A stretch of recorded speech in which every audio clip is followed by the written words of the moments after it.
Seguimos con este punto tan complicado acerca de Dios. El punto dice que Dios permite el pecado. Y qué bueno que hayamos tenido una gran conversación, ¿verdad? Porque esos puntos no son nada sencillos, porque la iglesia ha estado debatiendo estos puntos por siglos. Y hay que entender que, por un lado, los estudiantes de la Biblia están tratando de proteger la soberanía de Dios, y por otro lado están tratando de proteger la responsabilidad del hombre, y no es nada fácil.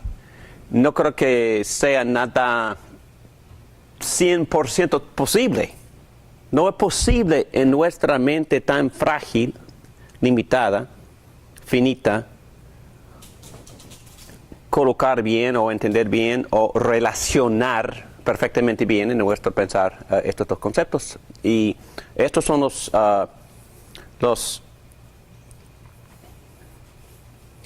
intentos de varios estudiantes para poder describir este fenómeno. Y obviamente en el mundo evangélico son dos perspectivas o tres. Quizás una perspectiva que cae en el lado de la soberanía de Dios, y eso se llama hipercalvinismo. Por otro lado, lo que se llama arminianismo, que pone en mi opinión, demasiado énfasis en la responsabilidad del hombre. Pero lo que estamos tratando de mantener en estas discusiones es un balance entre la soberanía de Dios sin violar la responsabilidad del hombre. Pero es un tema bastante complicado, porque hay otros textos que en verdad son más fuertes de los que acabamos de leer. Si quieren buscar en la Biblia, 1 Samuel, capítulo 16. Empieza con versículo 14.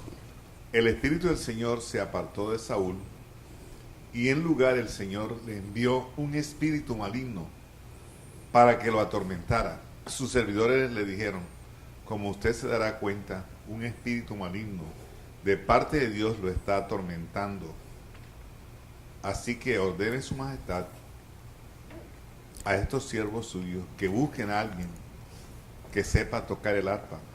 Así, cuando lo ataque el espíritu maligno de parte de Dios, el músico tocará y su majestad se sentirá mejor. Sí, entonces es aún más problemático, porque este texto enseña dos cosas: que Dios quitó su espíritu de su siervo y que le envió un espíritu maligno. Entonces, ¿qué está pasando? ¿Ah? Peor todavía la conversación. Entonces, ¿qué hacemos con este texto? Bueno, entonces, ¿le culpamos a Dios? No. Es que el espíritu maligno siempre estaba. Y Dios siempre lo estaba restringiendo. Y para un propósito santo dejó de restringirlo. Y en la mente del autor hebreo, Dios lo había enviado. Dios había enviado, porque ellos no eran filósofos, no hablaban de causas primarias y causas secundarias. Bueno, Dios lo hizo. En verdad, Dios que es soberano, y Dios puede ver a todos los demonios y sabe las que son sus intenciones. En este caso, Él permitió, no restringió al demonio para que hiciera su voluntad. Hay otro punto que tenemos que enfatizar, que Dios también no solo previene, no solo permite, pero también Dios dirige el pecado y transforma la maldad en bien. Y yo creo que ya hemos pasado bastante tiempo en este punto en clases anteriores, pero son dos ejemplos famosísimos de la Biblia y muchos ejemplos más. Pero en la Biblia, ¿cuál es el ejemplo más destacante en el Antiguo Testamento de esta verdad? Que Dios controla o dirige el pecado. La historia de José. De José. Entonces, es muy, muy claro, ¿verdad? Porque en Génesis 45, en versículo 5,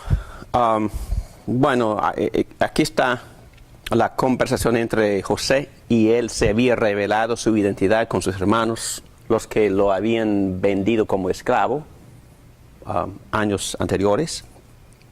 Dice: yo soy José, versículo 4, hermano de ustedes, a quien vendieron a Egipto. Pero ahora, por favor, no se aflijan más ni se reprochen el haberme vendido, pues en realidad fue Dios quien me mandó delante de ustedes para salvar vidas. Desde hace 2 años la región está sufriendo de hambre y todavía faltan 5 años más en que no habrá siembras ni cosechas. Por eso Dios me envió. Oh, yo pensaba que eran sus hermanos. José interpretó las malas acciones, los pecados de sus hermanos como la mano de Dios en su vida, guiando a José, guiando su vida para que cumpliera la voluntad de Dios. ¿Dios hace eso? ¿Él usa los pecados de otros para guiarme en mi vida? ¿Está en control de sus pecados para mi bien? Definitivamente. Él hace tal cosa. Dice: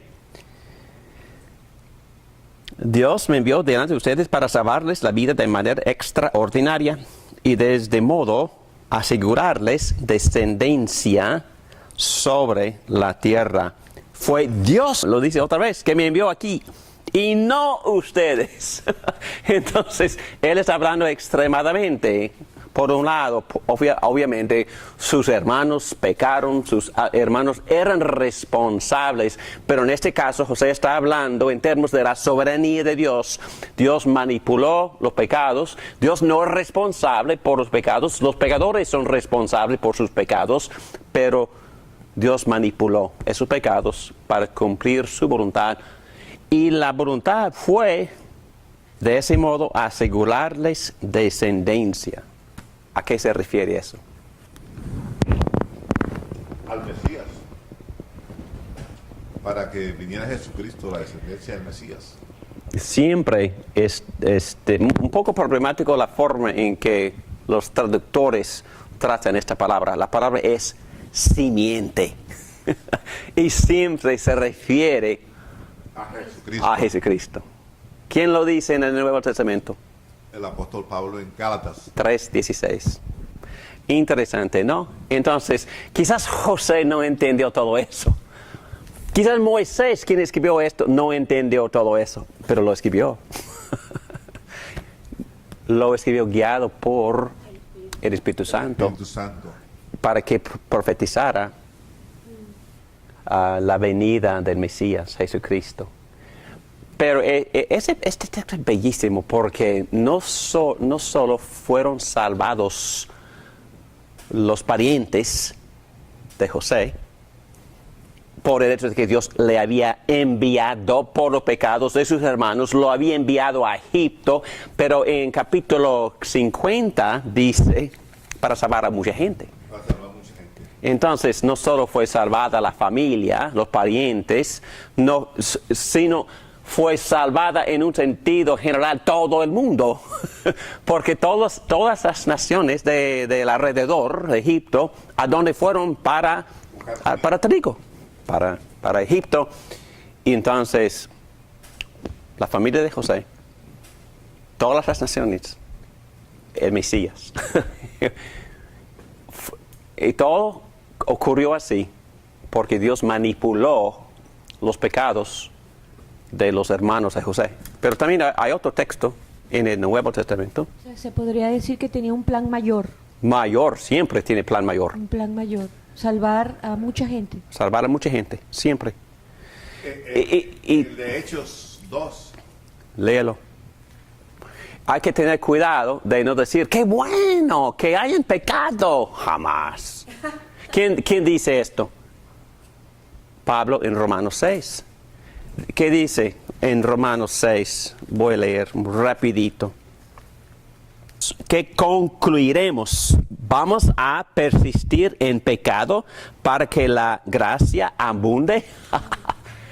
Y la respuesta, de ninguna manera.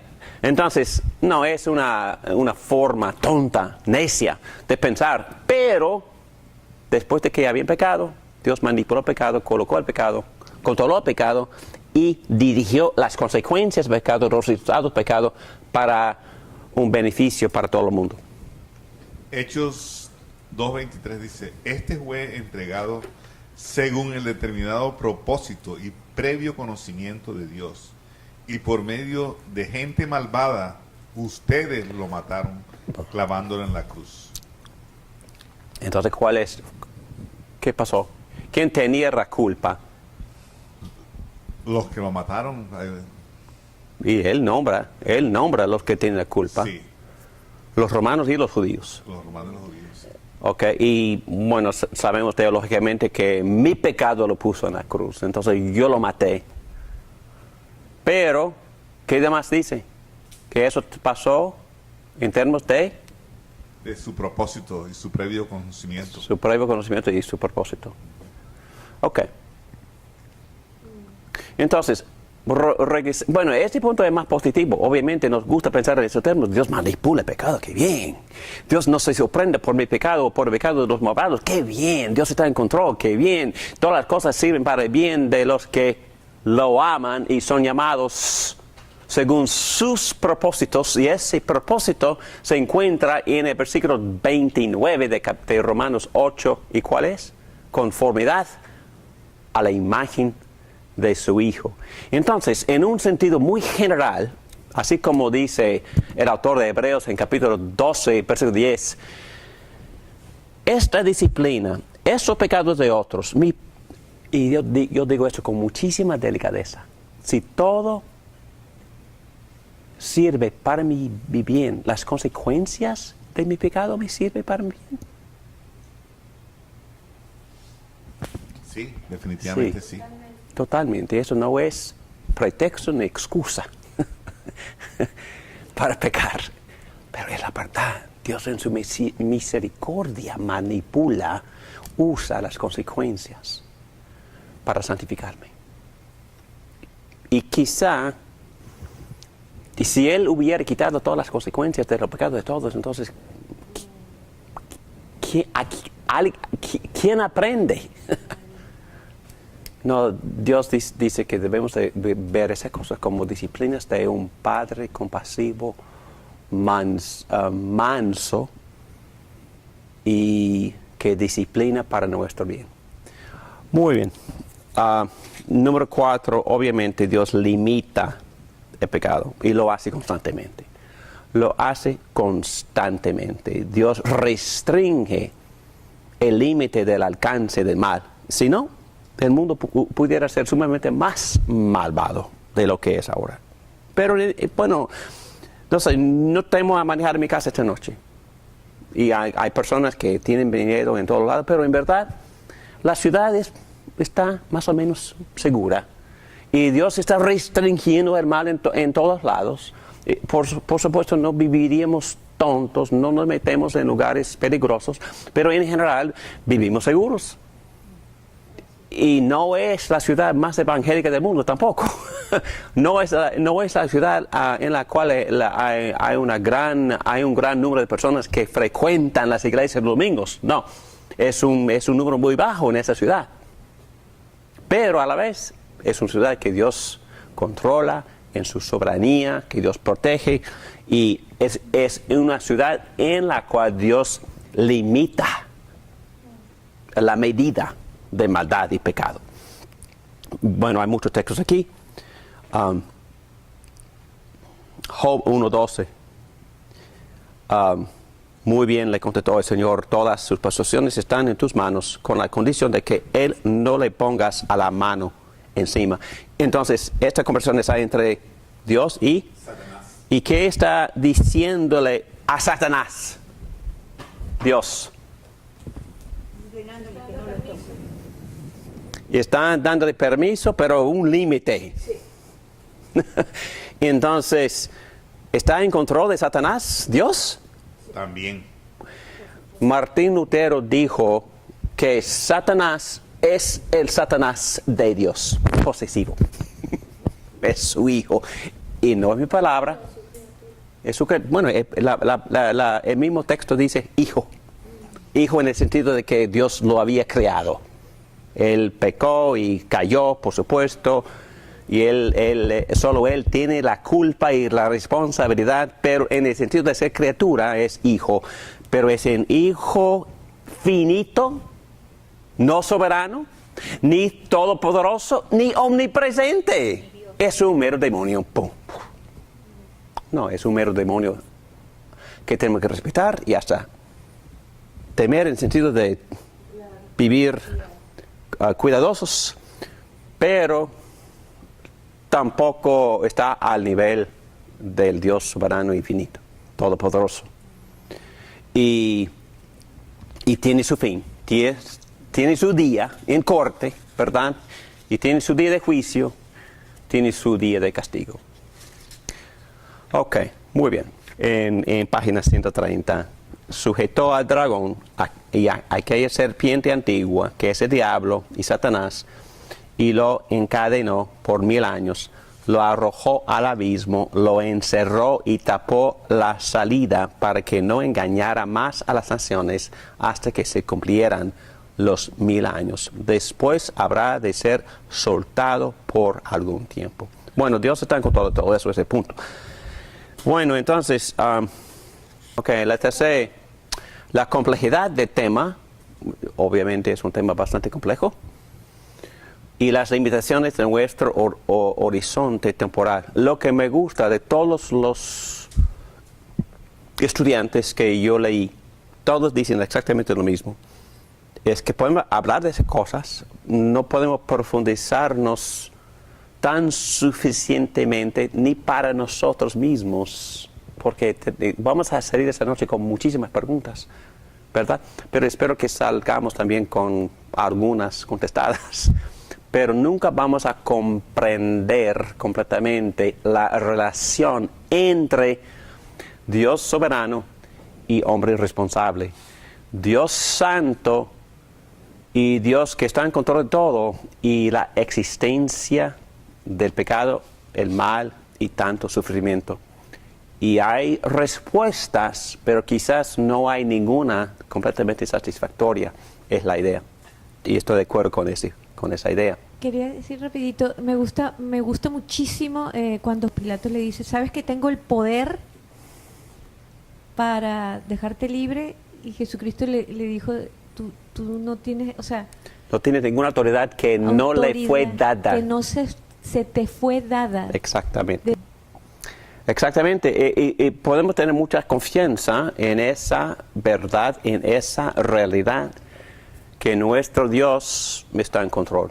Agustín, el pecado es tanto contrario a la voluntad de Dios como es permitido por Dios. Entonces es que metimos en esa complejidad esa noche.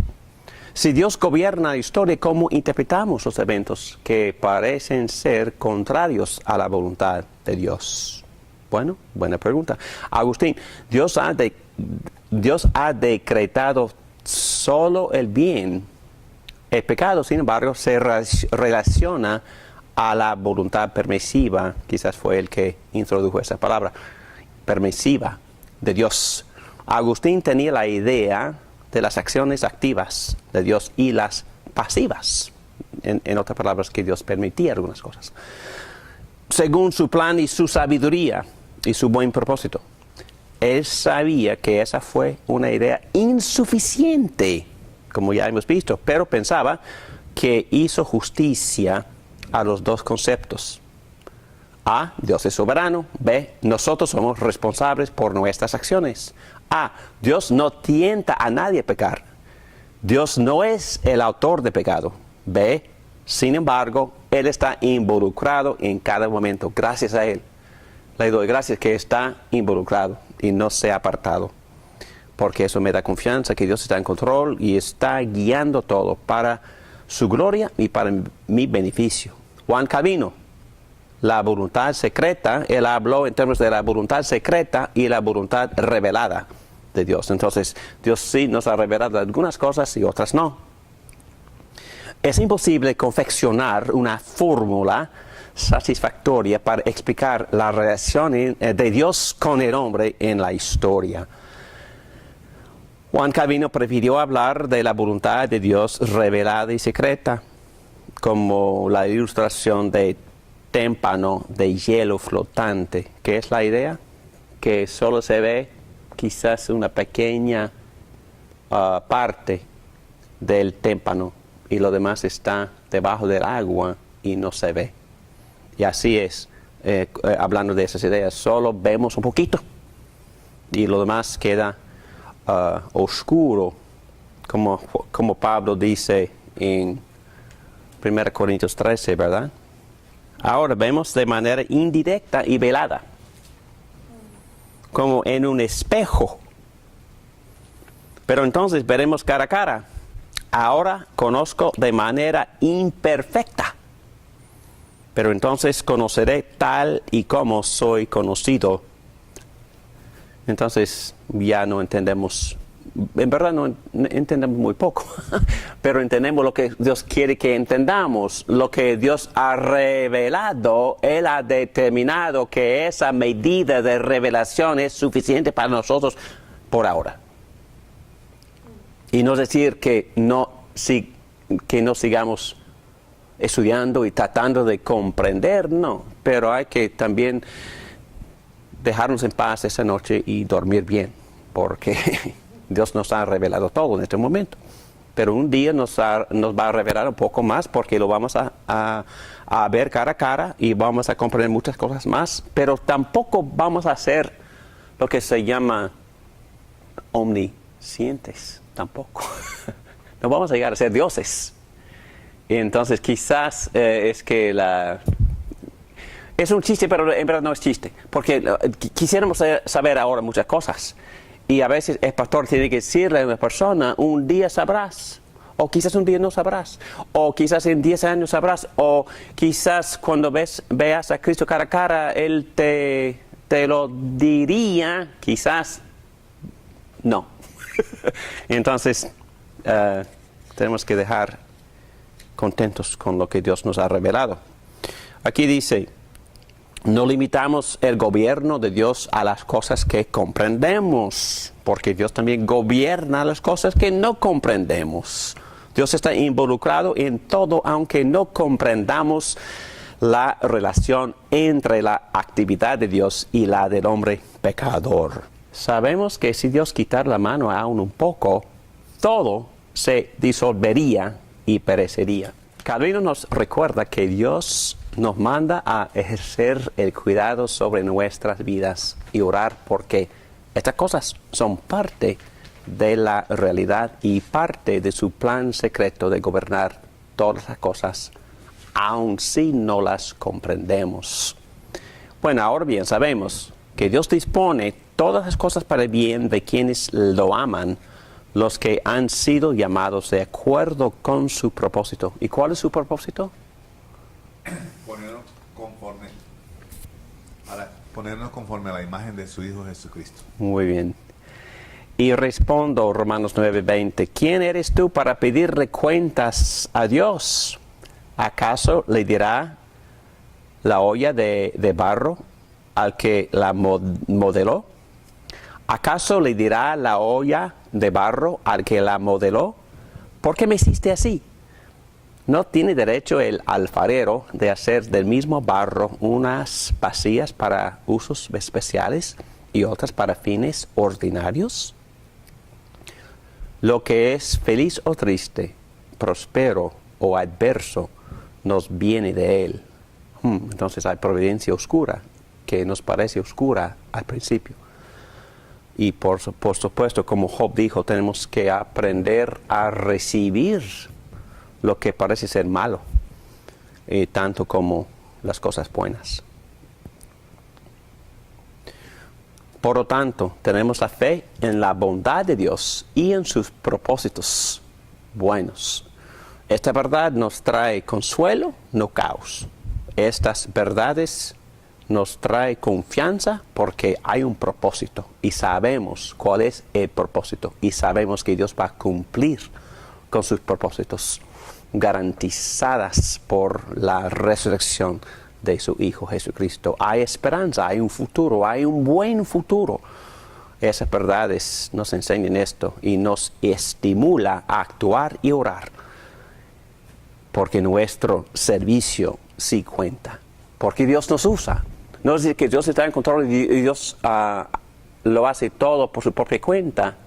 Dios ha determinado de antemano usarnos a nosotros a cumplir sus propósitos en el mundo, a usar nuestros hechos, a usar nuestro amor, a usar mucho nuestras oraciones. Él toma en cuenta todo esto, pero vamos a dar una clase completa sobre esas cosas, esos medios. Dios tiene un plan y que contiene todas las cosas que supuestamente se aparezcan malas o las buenas. Dios tiene un plan que contiene todas las cosas, el fin tanto como el proceso. A veces tenemos en mente solo Dios ha planeado el fin. No, Dios ha planeado el proceso. Dios ha planeado los detalles. Dios ha planeado mis pasos. Pero también soy responsable por mis pasos que Dios ha planeado. Recuerden el texto que dice que somos criatura suya, somos hechos criaturas nuevas para hacer buenas obras. ¿Pero qué tipo de obras? ¿Obras que Él preparó de antemano? Obras que Él preparó de antemano. Entonces, ¿Él sabe las cosas que voy a hacer? ¿Él ha planeado las cosas que yo hiciera? Definitivamente es lo que dice el texto. Para que anduviésemos en esas obras que fueran preparadas, pero tengo que caminar, tengo que andar. No es cuestión de sentarme en el sofá y esperar hasta que Dios cumpla con su voluntad. No, es que Dios ha tomado en cuenta el proceso y cada acto responsable y cada oración de su hermano en su proceso, en su gran plan. Jonathan Edwards dice, el problema de la perspectiva, él habla del problema de la perspectiva histórica. Un gran río, me gusta esta ilustración, tiene tributarios que fluyen al contrario del río principal. ¿Me entienden la ilustración? Que un río, no tengo pizarrón, pero un río tiene su cama principal, ¿verdad? Pero también tiene muchos arroyos que fluyen y terminan en el río principal. Pero a veces vienen del norte, del sur, vienen de varias direcciones. A veces fluyen en contra del río principal al entrar. Y dicen los científicos, no lo he visto, que a veces fluyen hacia arriba para llegar a su destino. Entonces eso parece casi imposible, muy complicado, pero así es con la vida. Estamos yendo y vamos a llegar porque estamos en el río principal, pero hay muchas desviaciones, vienen muchas pruebas y tentaciones. Lamentablemente pecamos y hay consecuencias, son tributarios, pero según el plan de Dios llegamos al fin y seguimos en su voluntad. Concurrencia. No es cuestión de causación singular, porque no se puede nunca culpar a Dios. El hombre y Dios son actores. Y dicen todos los alumnos que estudié que Dios es soberano y responsable, 100%. El hombre es responsable. El hombre tiene la última voz, como dicen los proverbios, pero el hombre planea su camino. Pero Dios tiene la última voz. Dice el proverbio que el hombre planea. El versículo 1 de 16 de Proverbios dice, el hombre propone, pero Dios dispone. Entonces ahí está una explicación. La Biblia no enseña ni fatalismo, ni que se le quite al hombre el libre albedrío. ¿Okay? Entonces, tenemos que mantener un equilibrio entre la soberanía y la responsabilidad del hombre con su libre albedrío. Bueno, esta última parte, en página 132, yo añadí esa parte, no era parte de la guía original de nuestro profesor, pero saqué estos puntos de un libro por J.I. Packer, y yo recomiendo mucho este libro porque siempre surge la pregunta, y ha surgido la pregunta en esa clase, la relación entre la soberanía de Dios y la responsabilidad del hombre en el ministerio de evangelismo. Entonces, estos puntos son muy parecidos a lo que ya hemos estudiado, y no voy a profundizarme en estos puntos, solo lo voy a mencionar, pero recomiendo muchísimo el libro, especialmente los que tienen mucho interés en el ministerio de evangelización. 1. La soberanía de Dios en la gracia no afecta de ninguna manera a la naturaleza y la obligación del evangelismo. Eso es un punto en contra del hipercalvinismo. Históricamente, algunos países habían dicho que no iban a enviar misioneros porque Dios es soberano y cuando Él está dispuesto a salvar a los elegidos, Él mismo lo hará. Eso es una barbaridad. Es que no tiene nada que ver con lo que Dios ha planeado. Entonces, ustedes pueden leer los subpuntitos. Y número 2, en página 133, la soberanía de Dios en la gracia es nuestra única esperanza de tener éxito en el evangelismo. Me gusta mucho. Recuerden ustedes ese acontecimiento en el libro de Hechos. Creo que Pablo estaba en Corinto y estaba a punto de salir. Y porque estaba muy desanimado porque no había visto resultados de sus predicaciones y prácticamente nadie se había convertido a Cristo. ¿Y qué le dijo? Y el Señor se le apareció a Pablo, ¿y qué es lo que le dijo? Le dijo que tenía mucha gente en ese pueblo. En ese pueblo. Sí. ¿Pero dónde estaba esa gente? No estaba en el grupito de Pablo. ¿Dónde estaba? Afuera. ¿Afuera de qué?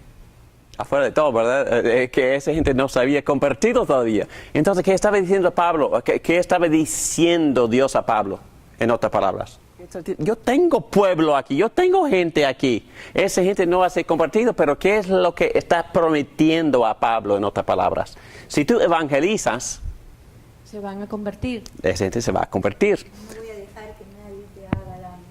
Exacto. Y si no evangelizas, y no contesto eso, porque Dios ha decretado, Dios ha planeado que nosotros evangelizáramos. Es un mandatorio, ¿no? Es mandatorio.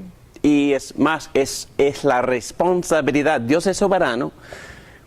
Perdóname, voy a usar las palabras bíblicas. Dios elige y el hombre evangeliza. Y los elegidos no se convierten excepto que el hombre evangeliza. Porque ese plan, porque Dios ha planeado que los elegidos se convertirán, pero también Dios ha planeado que el hombre ora, ama y proclama las buenas nuevas, porque ¿qué usa en lo ordinario? ¿Cuál es el medio ordinario que Dios usa ordinariamente para convertir a los no creyentes? La predicación del Evangelio. Es el plan que Dios ha elegido, el plan que Dios quiere que nosotros ejecutemos. Él es soberano y nosotros sumamente responsables. La soberanía de Dios en la gracia es nuestra única esperanza de tener éxito en el evangelismo. Es como si Dios le dijera a Pablo que siguiera predicando, enseñando y no dejara que nada se lo impidiera. Hay muchos aquí que voy a traer a mí mismo a través de tu testimonio a mi evangelio.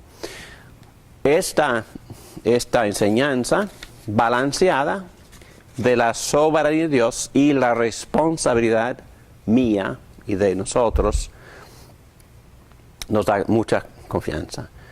Y esta confianza nos debe hacer valientes, esta confianza nos debe hacer pacientes, porque Dios está obrando a su tiempo. Esta confianza nos debe hacer dados a la oración, porque es también lo que Dios usa. Él responde a nuestras oraciones para poder otorgar los dones de arrepentimiento y fe. Y esta confianza nos debe hacer estratégicos en evangelizar, como nuestro gran amigo nos enseñó en ese curso tan lindo sobre la plantación de iglesias. Y esta confianza también nos debe hacer persuasivos. Es decir, no es solo cuestión de decir, bueno, Cristo salva, arrepiéntete.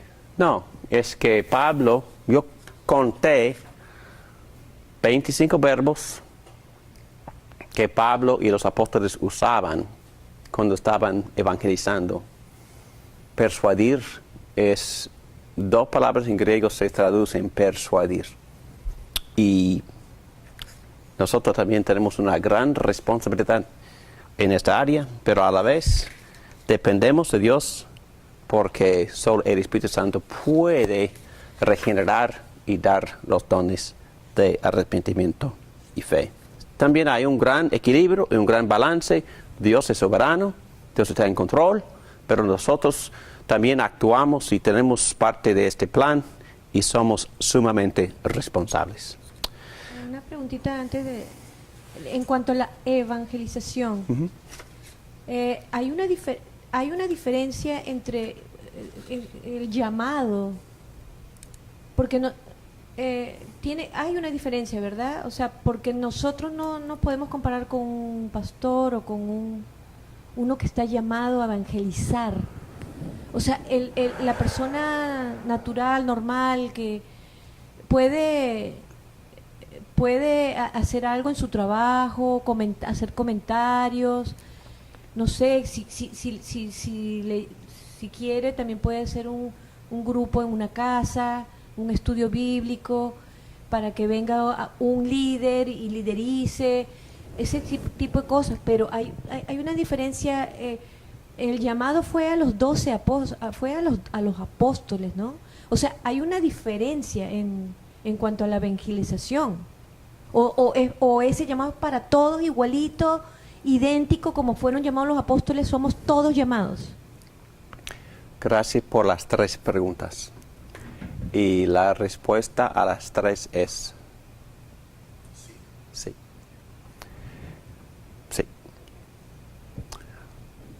¿Fueron llamados los apóstoles a ir a todas las nacionalidades? Sí. ¿Hay un don de evangelista que Dios le ha dado a la iglesia? Efesios 4, 10, 11, 12. Sí. Hay un... ¿A la iglesia o específicamente a algunos? No, a la iglesia. Hay evangelistas llamados que Dios ha dotado a la iglesia. Evangelistas. Así como Carlos Gómez. Es evangelista, 100% evangelista. ¿Es la responsabilidad de todos los creyentes a evangelizar? Sí. Hay 7 personas donadas o dotadas con un don, un llamado especial. Sí. La iglesia en general es el evangelista, el embajador de Dios en el mundo. ¿Con qué responsabilidad? Rogarle al mundo a se reconcilie a Dios. Segunda a Corintios 5:17. Y más adelante en ese párrafo. Pero mi punto es este. Cuando Dios quedó perdónenme la palabra, harto de la inactividad de los primeros creyentes en Jerusalén por no evangelizar. ¿Qué hizo? Los dispersó. Envió una persecución para que se dispersara. Y versículo 4 de Hechos 8 dice que todos excepto los apóstoles se fueron de la ciudad y a donde iban predicaban, evangelizaban. Que es gente normal, gente común, los miembros de la iglesia. Y los miembros de la iglesia, me imagino que algunos de ellos evangelizaron tan efectivamente que el resultado fue iglesia, iglesia, iglesia. Por ejemplo, cuando Pablo le escribió su carta a Roma, ya estaba una iglesia. ¿Qué apóstol había ido a Roma? Que nosotros sepamos, ninguno. Pablo nunca había ido a Roma. Él escribió la carta antes de ir a Roma.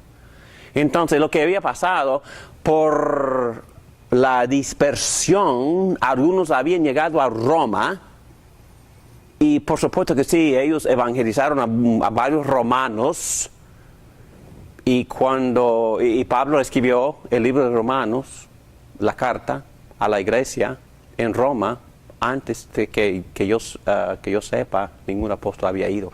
Entonces, sí.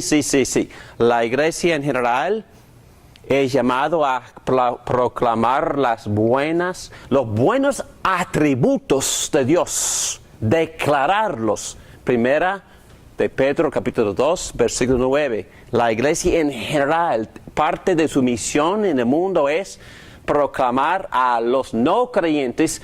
Y estudié esto hoy porque muchos me han dicho, está bien, es para que prediquen en la iglesia. No es para predicar en la iglesia. Si uno estudia esas frases que Pedro usa en su carta y volver al Antiguo Testamento docenas de veces, ese mismo lenguaje se le aplica a la necesidad y la obligación que Dios le había dado a los judíos en el Antiguo Testamento de proclamar las buenas nuevas a todas las naciones. Entonces, la iglesia tiene ese propósito. Hay ciertas personas que Dios le ha dado el don muy específico, el llamado, pero en general todos nosotros, según este mandato, según este privilegio normal de cualquier hijo de Dios, testificamos a Cristo. O sea que un cristiano que solamente va un domingo a escuchar el sermón y nada más, no está haciendo lo que debe hacer. Si no está tratando de evangelizar, yo creo que está perdiendo una gran parte de su obligación, sí. Y no digo eso para echar culpa. Es que la mejor forma de evangelismo es evangelismo corporal o evangelismo por medio del cuerpo. Es decir, si por ejemplo, Jesús siempre enviaba a los discípulos en pares, en dos. Y cuando Jim Kennedy entrenó evangelismo explosivo, él siempre envió a los evangelistas en tres. ¿Por qué? Porque no quería esta confusión de un hombre no casado con esta mujer que anduviesen juntos en la calle. No, es que por eso, para evitar este problema, siempre envía tres. Cualquier hombre, cualquier mujer, se pueden ir dos hombres y una mujer o dos mujeres, no importa si están casados o no, es que pueden ir juntos en tres, por fácil. Entonces, pero el punto es este. El evangelio sí consiste en proclamar, y no quiero minimizar eso, porque si no proclamamos no estamos evangelizando. Pero todo el mundo sabe, y ustedes saben, que el amor también es una gran parte. El amor. Tenemos que amar al no creyente, tenemos que amar al prójimo. Y cuando amamos al prójimo en grupo, mejor todavía. Porque la persona a la cual estamos tratando de evangelizar, ¿qué va a haber? Que dice Cristo que va a haber unidad. Va a haber amores de discípulos y va a recibir una gran atracción Se va a preguntar, ¿verdad? solo por la comunidad de amor. Pero por supuesto, si no predicamos desde esta comunidad es que tampoco estamos cumpliendo la responsabilidad. Pero digo que el amor lo hace mucho más efectivo, lo que estamos tratando de hacer. Entonces es mejor tratar de hacerlo en equipo, en mi punto. Pero al decir eso, hay individuos muy eficaces. Y también como individuo debemos de intentar. Y debemos de orar por las personas en nuestros círculos y debemos de tratar de testificar a Cristo con estas personas. Y ya. Entonces no es clase sobre evangelismo, pero yo digo que... ¿Ah? El oikos creo que es la mejor forma de evangelizar. Sí, pero esa palabra es una palabra en griego. Oikos es una palabra que se encuentra a través de todo el Nuevo Testamento. Cuando, por ejemplo, Pablo evangelizó a Lidia, él bautizó a todo su casa. Oikos. Cuando Pablo evangelizó al carcelero, él fue a su casa, predicó el evangelio y bautizó a todos sus oikos. Y casi todo el mundo considera que fue una casa más latina que anglosajona. ¿En qué sentido? La familia extendida con las nenas, esclavos, jardineros. Entonces, si todos están bajo la autoridad de la líder, Lidia, del líder carcelero en esa casa, oh sí, aceptamos nosotros estas grandes nuevas de salvación en Cristo y el oikos. Pero digo, y termino, el oikos, el grupo, el equipo de cristianos que se aman, que oran juntos y oran efectivamente todo lo que nosotros hemos aprendido acerca de lo que hace el Espíritu Santo, puertas abiertas, claridad, de nuevo, todo eso, oportunidades. Y cuando hay una oportunidad, amamos, oramos y testificamos. Oramos y también específicamente, he visto a Pedro, y mejor usar a Pedro que a cualquier otro. En estas clases, cuando viene la gente no creyente, tratamos de predicar el Evangelio constantemente desde aquí, pero no es suficiente porque después buscamos conversaciones más detenidas y privadas para aclarar y quizás ustedes ya saben. Es lo que pasó con algunos de ustedes, ¿verdad? Y es lo que pasó con esa señora que sí, usted trajo. Después buscamos oportunidad. Y también con otras que has venido, o has traído.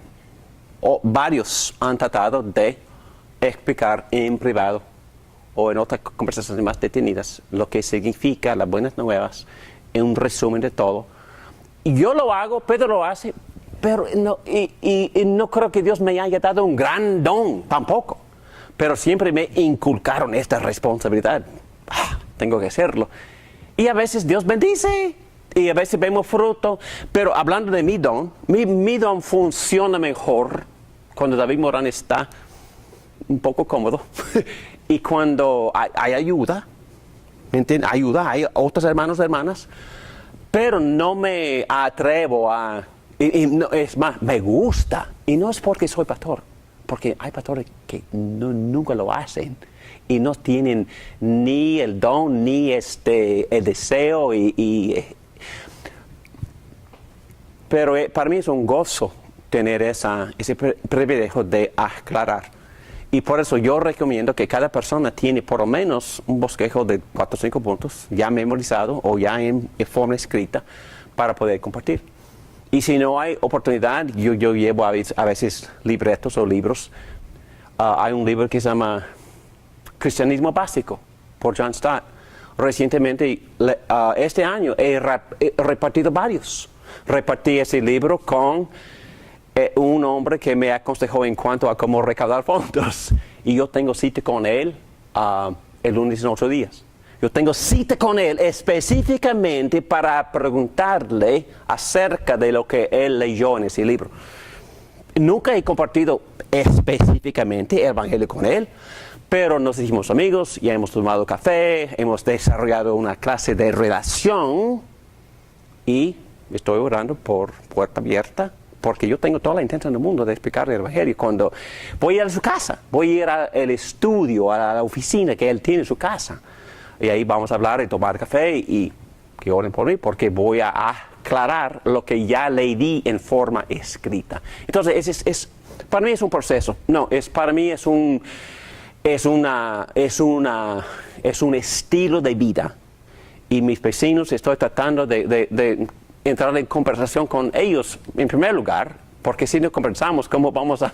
Es muy difícil porque nadie quiere conversar. Qué bárbaro, es que no entiendo, que no quiere conversar. Entonces, cuando voy a la vecina, yo estoy, ay. ¿Quién es ese? Hi. Entonces, no, pero lo hago y a veces me responden. Uno entre 10 entramos en conversación. Bueno, si esa persona sigue conversando conmigo, yo sé lo que va a pasar. Tarde o temprano. Hay personas con el don de hacerlo en el primer encuentro. Yo no tengo ese don. En muy pocas ocasiones lo he hecho. En mi juventud lo hacía constantemente. Yo creo que avergonzaba a todo el mundo. A mí mismo y a ellos. Pero me sentí tan obligado a hacerlo que siempre lo hacía. Pero no es decir que no haya dejado hacerlo. Es que si una persona entra en mi vida y no es creyente, David Morán cree en la providencia de Dios, que Dios coloca todo. Oremos. Padre, ayúdanos a ser buenos evangelistas, ayúdanos a sentir esta obligación sin sentirnos negativos, feos, culpables. Ayúdanos a sentir el gozo de nuestro primer amor y el deseo de compartirlo con otros de manera natural, testificando a lo que Cristo en toda su gloria y poder ha hecho en nuestras vidas y lo que puede ser en las vidas de ellos. Ayúdanos a vivir así, para tu gloria. Gracias por tu providencia, gracias por tu soberanía. Ayúdanos a vivir responsables para tu honra y gloria. Te lo pedimos todo. Amén.